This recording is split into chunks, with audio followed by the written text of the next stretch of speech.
I want to talk this morning about the experience of depression.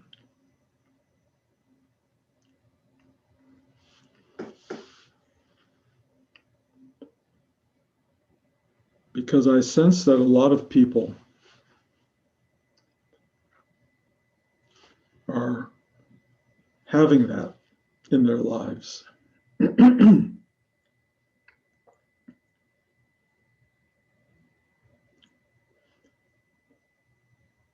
The first thing I want to say about depression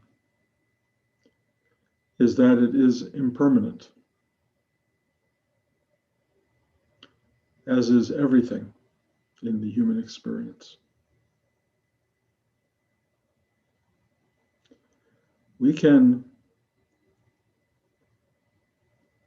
try to manifest permanence in many different ways, trying to stay happy, trying to stay comfortable, trying to stay hopeful, and for many people, trying to stay depressed. Holding on to, even in rejecting something, the energizing of the thing rejected gives it what appears to be permanence. Trust me, it's not permanent. There are some illnesses where it can be prolonged and maybe persist.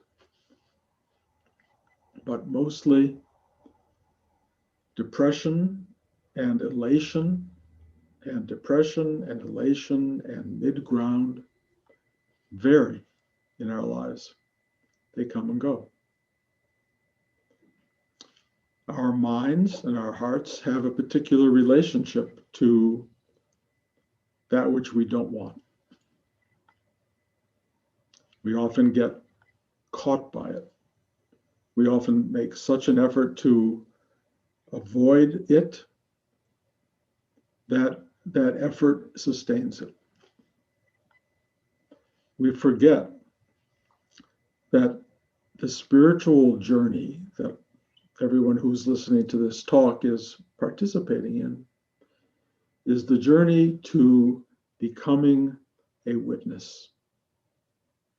Not simply to indulging all the things that arise in the manifested state, but to observing it, to becoming a little bit, or maybe more than a little bit, detached from it, so that rather than giving everything power and wanting it to last and persist, we sit back and watch how it, like everything else, arises and dissipates, comes and goes. It all does.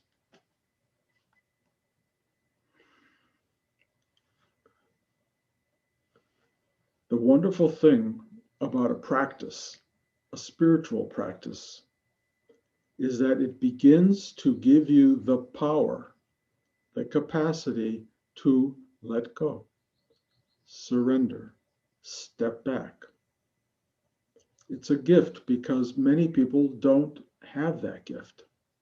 They have no capacity to step out of the materialistic, manifested state that they find themselves in. And for many of us, there's not even an indication that that's possible. But if you're sitting here listening to this talk, if you're part of this experience, if you're part of this practice, or even just learning about it, there is the capacity in every human being to step back, to turn their attention from the manifested experience around you, whether it's depression, unhappiness, grief, hope, expectation, joy, whatever it is, to come back and look at it, witness it, without trying to hold it. Whether you're trying to hold on to happiness and bliss forever, whether you're trying to let go of unhappiness and despair forever. Each of those determinations to have it and hold it are problematic in a world of transformative change that occurs all the time. Nothing lasts. Going inside to become the observer of all of this, which is what a spiritual practice gives you, allows you a kind of detachment. It's not about disassociation, which is something else. It's just sitting back and not being persuaded to indulge or grab hold of everything that comes up. One of the markers of that detachment, of that inner space, is a kind of minor, tiny, or massive element of contentment or simplicity or well-being. Sometimes it really is very profound. Sometimes it's just barely a finger hold onto something that just feels like okay. Doesn't matter which way it goes. What matters is if you step back, if you go into the doorway of your own inner being, you find something there that makes it bearable. Maybe more than bearable, maybe actually amazing, maybe actually wondrous. But if you go there for that, then you're already caught on experiential attachment, wanting it to be this way or that way. And witnessing is not wanting anything. Witnessing is showing up, being aware.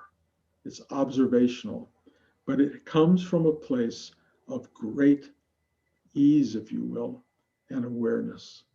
If you can arrive even at the doorway of that space, let alone the depth of that space, the oceanic depth of that space, just at the doorway, you will know it's okay.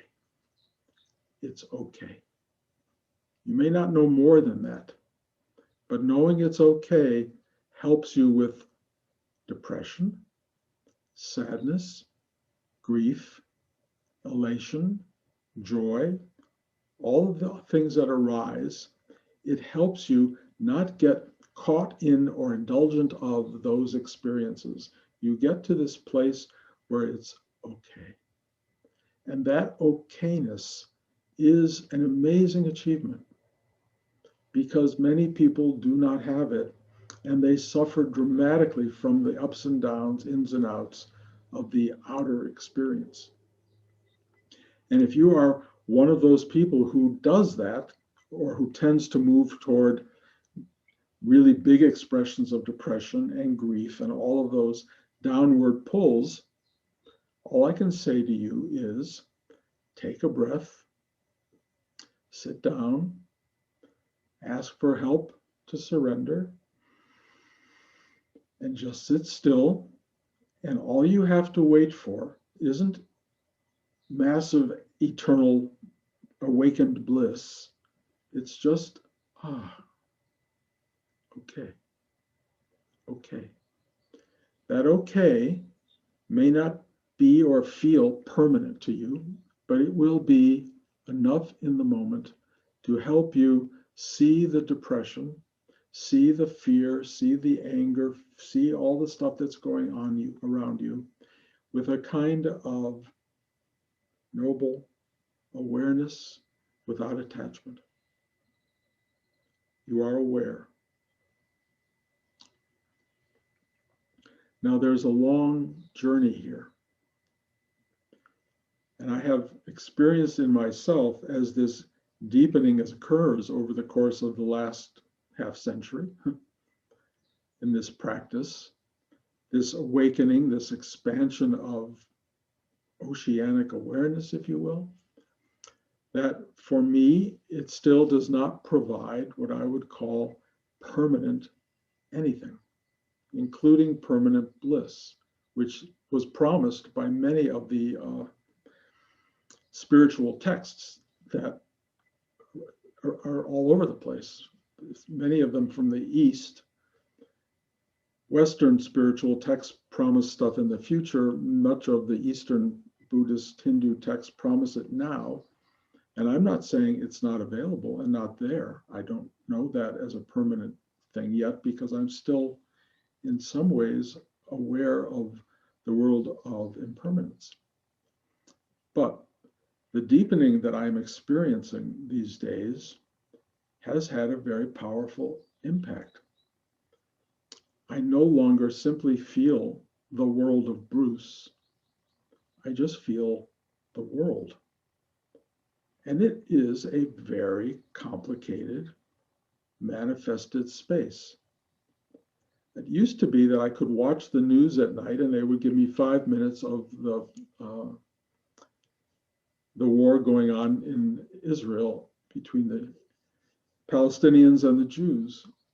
And I would look at it and have a kind of real discomfort. And then they'd be on to the next story, COVID, this, that. Okay. That isn't the case anymore. The case now is the reality of the suffering and the drama and the conflict and the extraordinary difficulty that I'm witnessing in that little blip radiates out into the system in such a big way that I can barely deal with it. It is so big. The suffering of the world is so massively a part of my experience. The empathy to the world is so big that I don't know how anybody deals with it. So what I have to do, which is very similar to what one does when one is depressed or sad or in grief, I take a breath and I have to really expand out even further than I've ever been in order to take on, if you will, bear witness to the world. I kept thinking in my spiritual journey that I would arrive at this place where I go, I'm full of bliss.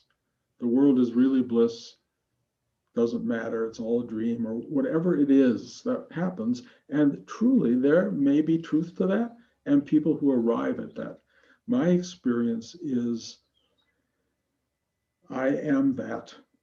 I am that world. And I have to find a way to work deeper than I've ever worked before to witness the what is of humanity, of being, of the planetary truth, which is it is a world of enormous complexity, enormous struggle, enormous beauty and love and joy and sadness and despair and evil and all of that.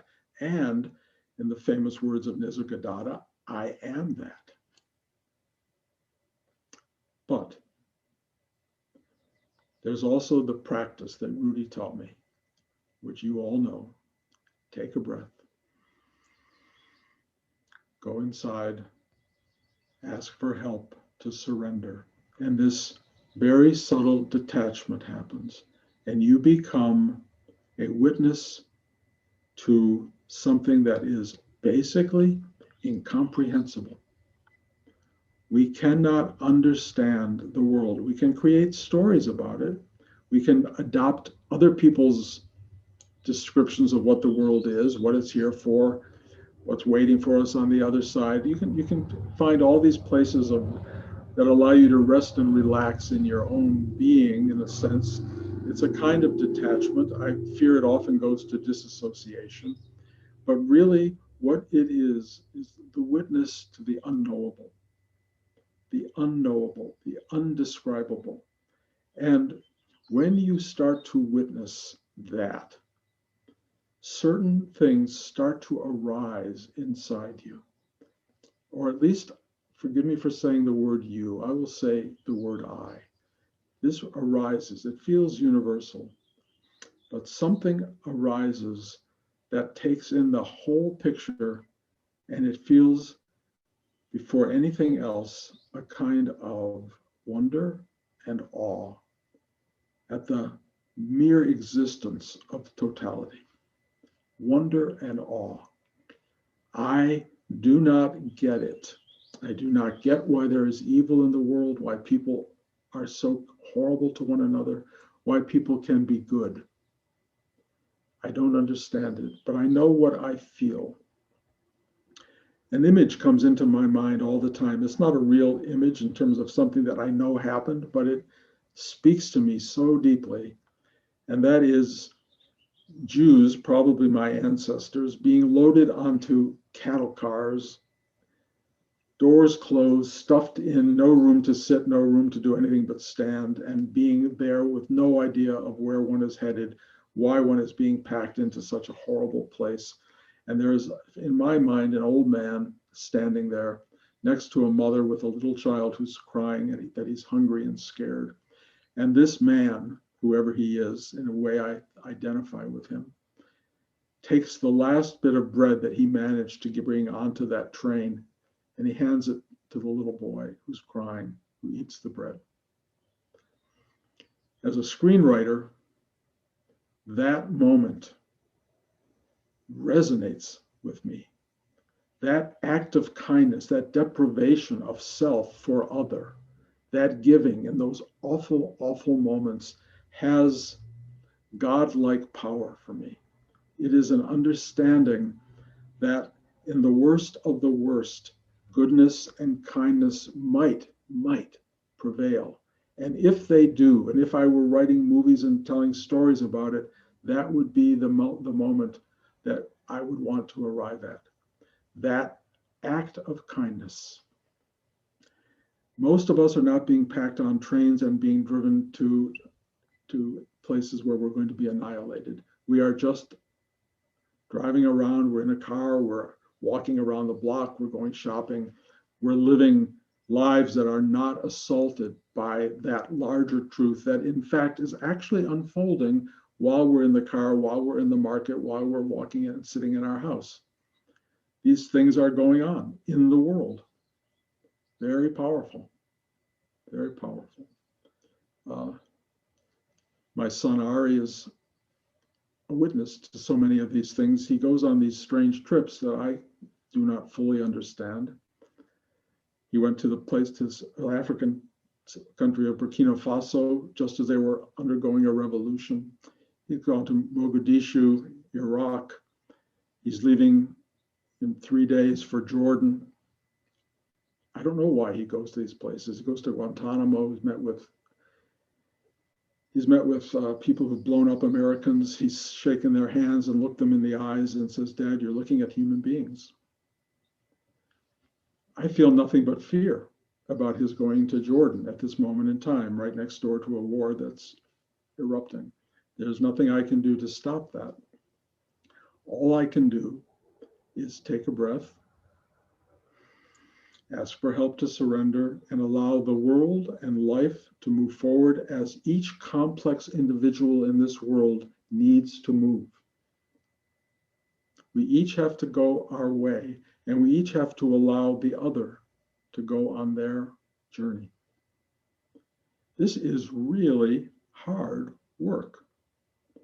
Some of us try to hide from it, and I've described all the stupid ways, like endless Netflix, endless Jack Daniels, God knows what drugs are available. So many ways of not having to deal with all of this.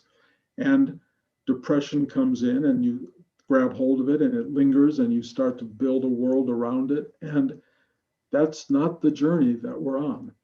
It is for many people, but we have been taught, take a breath,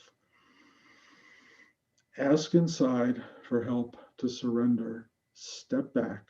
You can step way back, or you can just step a little bit back and witness this thing that's happening. It is impermanent. People are going to rise up in it and they're going to die, as are you. Every one of us is on a journey of temporary nature. We have and then we lose. It's given, it's taken away. It will always be like that. If you are here on the journey of having and keeping and maintaining, you're going to suffer the second half of the journey, which is the loss and the giving up of everything. I went to the doctor the other day and he said, I have spinal deterioration and there's nothing they can do. And it's not like it's a death sentence. It's not uncommon to old people, but there's nothing they can do to stop this degeneration. I know there's painkillers and things like that you can get involved in, but for me, it was like Of course. Of course. Now I have a name, and there's more names than that, actually. But you realize there comes a turning point in your life where it's not getting better the next time. It's only going in another direction. Stepping back from the engagement with whatever the world is that's distracting and just looking existentially at the reality of your life and knowing it's about building and having and getting and enjoying and all of this stuff. And then it's about losing and putting aside and letting things go and leaving. That's really what this journey is. And there is no part of that journey that shouldn't be filled with wonder. No part of it. I watched a documentary on Oliver Sacks the other night. That was on PBS. Fascinating documentary, but a man who walked into death with such openness, such clarity. And it was so inspiring. He was so empathetic with the world and nothing but fascinated with the world, including his own death. And I get that.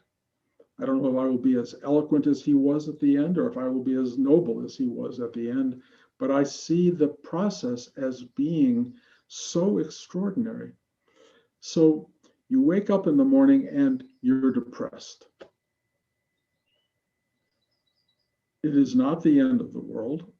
It is not the end of the day. You may not be depressed after your first cup of coffee. You may not be depressed 4 days later, but you may have 4 days of cloudiness and depression. Rather than give yourself over to that and project it as the rest of your life story, look at it, observe it, and be aware. Look at what depression is. It's part of a cycle. It goes down and it goes up. Look at the different parts of your life and how they manifest in wonderful ways and in really difficult and struggling ways. You don't know what's going to come, but there is a part of you, it is a godlike part of you that steps back and witnesses what it is. It is seeing the world through your eyes, feeling it through your heart, open and available or limited and constricted, depending upon who you are and how much work you do. But the universe is there essentially to be observed, touched, felt, experienced by you, or you would not have been created. You can experience it with open arms and love and gratitude, or you can experience it as a total misery. It's kind of a choice in a way, but if you have made the choice to stop for a moment, to sit still, to take a breath, to meditate, to witness being, to detach from all of that stuff, it takes on a new perspective, or maybe for the first time itself, perspective. To have perspective, to see it from a deeper place or a higher place, allows you to witness the world without being caught by and dominated by its slings and arrows of outrageous fortune. It is what it is. There's great suffering going on. If you really want to open deeply, you may touch that suffering. If you want to touch that suffering in a big way, you're going to have to open more. And if you open more, you will feel this thing I've been describing recently, oceanic awareness, in which all of the suffering of the world is part of your awareness. You can engage it, you can go, why? Or you can just go, thy will be done. I can't tell you how to do it, nor is that my job or the job of any teacher or any religion, really. I can only tell you what I was taught by Rudy that works for me, which is take a breath, ask for help to surrender, step back, whether it's a little bit back or way back, witness the reality that you're in. And if you're lucky, you may discover it is an amazing place to be. Being alive is an extraordinary reality. Being alive is truly an amazing thing. And if you can touch that, witness that, and find what occasionally will arise as deep gratitude and wonder and joy, great. That's kind of what we're here for. Hopefully you can touch that up to the last millisecond of your manifested being. Just go, wow, wow, wow. Yes, it's suffering. Yes, it's beautiful. Yes, you may lose everything you care about. Yes, they may take it away from you. In fact, they will. They will. They.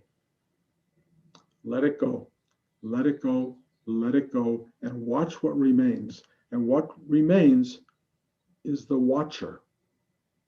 The watcher. The witness remains. Will it remain past that last final second? Come back and tell me. But I can tell you for the moment, even if it doesn't, you will have witnessed something remarkable. And if it does go beyond that, so be it. We are eternal. I suspect that we are eternal. I feel that. My inner experience tells me that life is a very small part of what we are. But it's an amazing part, and we are lucky to be here. I am grateful to be here.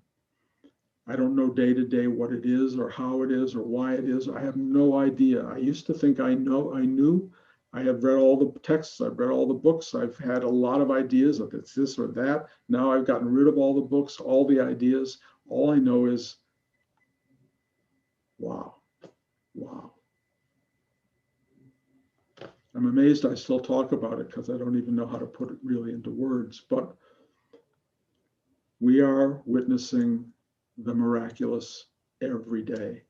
If you wake up depressed in the morning, don't be angry at yourself. Don't judge yourself. Don't think this is the end of the world. It's impermanent. It will come and go. It will all come and go. Step back, take a breath, and witness what is. That's the ride we're on. Enough said. Any questions, comments, criticisms? George.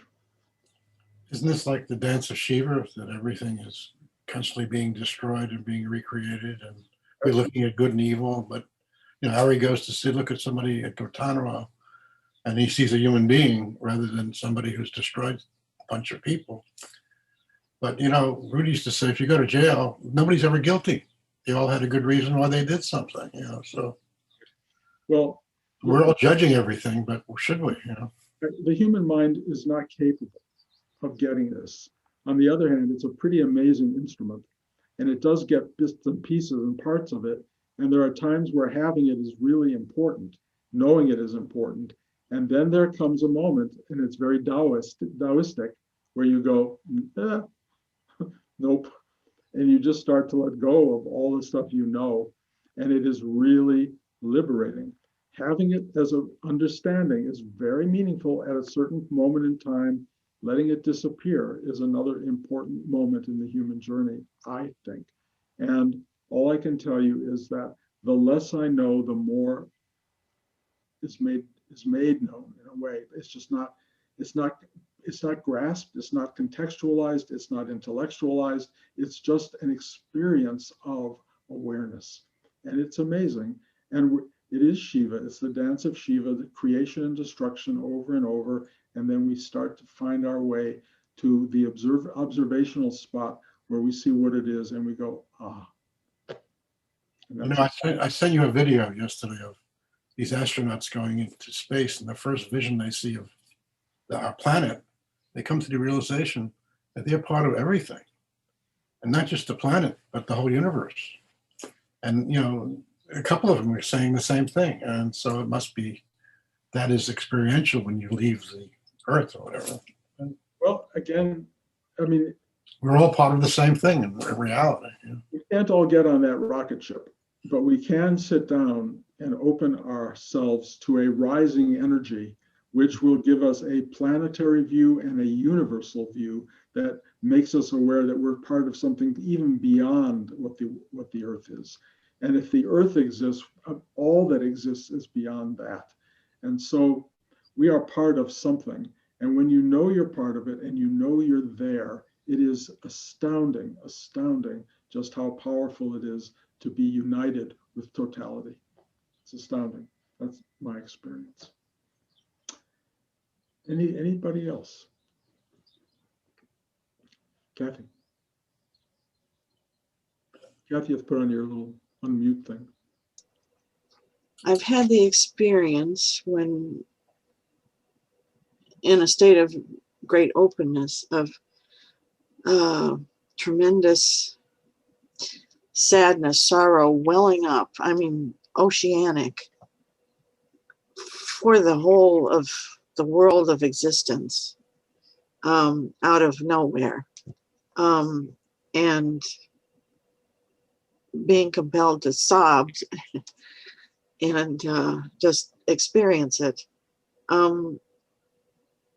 But then the understanding has come that if I let my heart break in that way,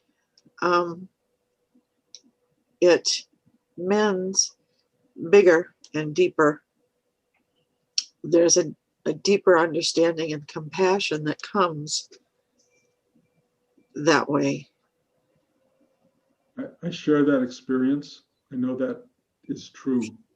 There is no purposeless experience of great suffering. It has an additive, and I guess a subtractive quality to it, but mostly we become sensitive to, appreciative of what is on every level. And some of it is deeply disturbing and some of it is deeply awakening. But you cannot appreciate the magnitude of it until you let yourself go to those edges of existence. And it is, it's the breaking that lets the light through. It is the expansion that lets the feelings magnify. It's the journey we're on. Some people don't go on that journey. They just keep it, close to home. Nothing wrong with that, except that if you go on the bigger journey, you get to touch a kind of godliness that is really worth finding. It's perhaps one of the reasons we're born, to touch that and to know that and to be one with that. I sense that it's worth every amount of effort we put into it because what's given back is so powerful. On the other hand, it's work. If you're going to own that oceanic awareness, you better be able to handle it. And also, what I talk about week by week, let go of the boundaries that make it yours. Don't make it personal. Let it be yours. Yeah. And that's really powerful. And and that's why we're here, I think. And it's I honor it in you and in anybody who touches it. It's a very extraordinary reality. Yeah. Anybody else? Okay, so let me try one thing here.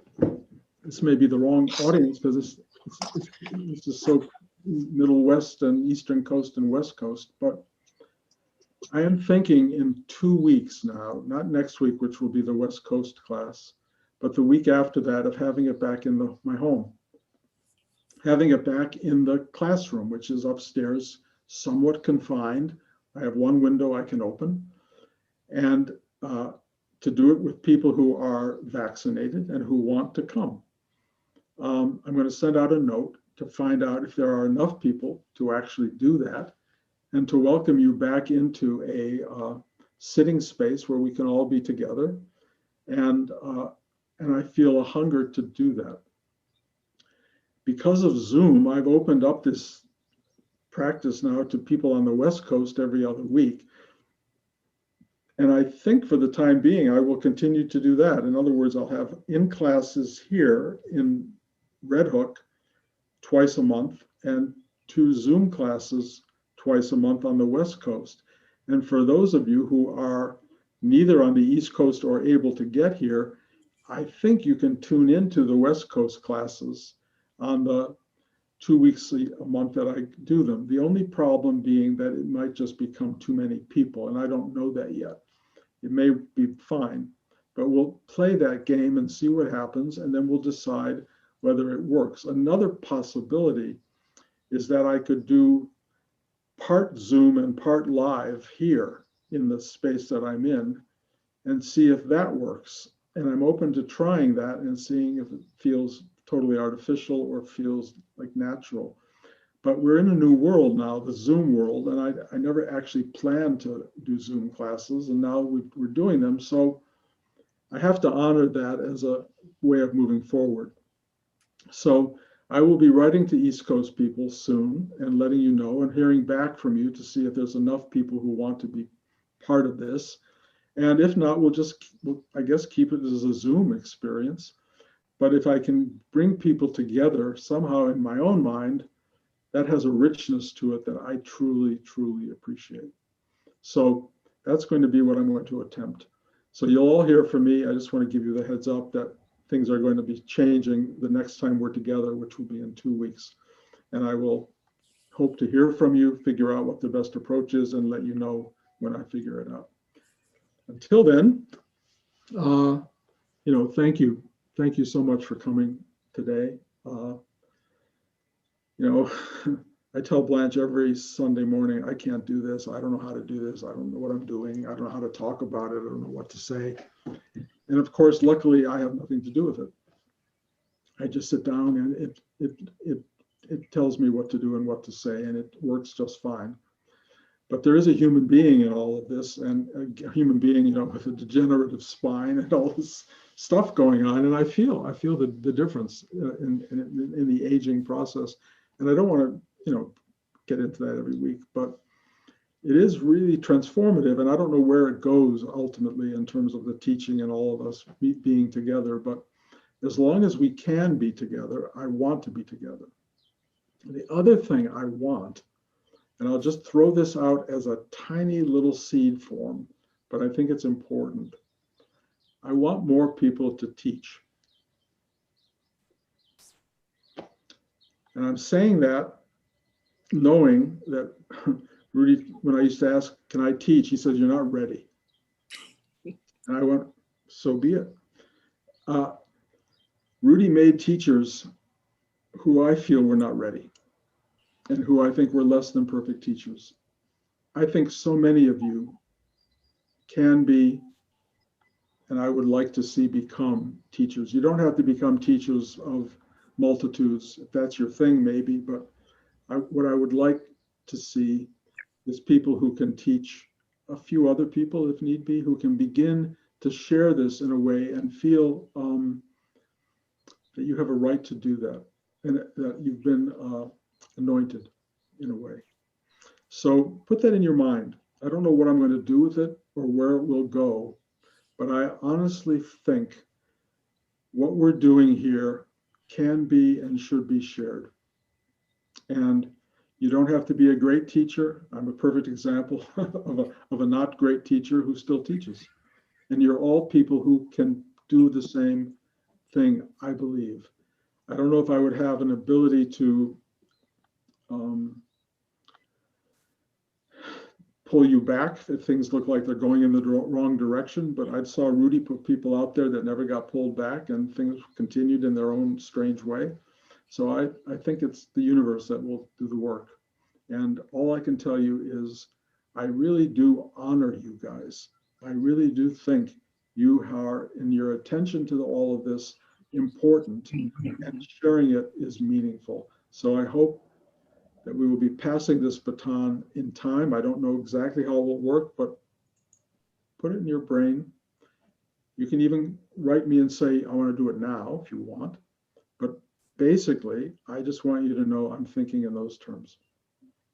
So having said all that, thank you guys. Bruce, you can teach a person to drive, but you can't prevent accidents. That's true. Exactly right, George. Thank you so much. Absolutely. Hopefully you'll all learn to drive. I think you're all good drivers. that's my feeling as of this moment. So much love to everybody. And I'll see you in 2 weeks, some of you in person, which will be really, really wonderful. Take care of yourselves, guys.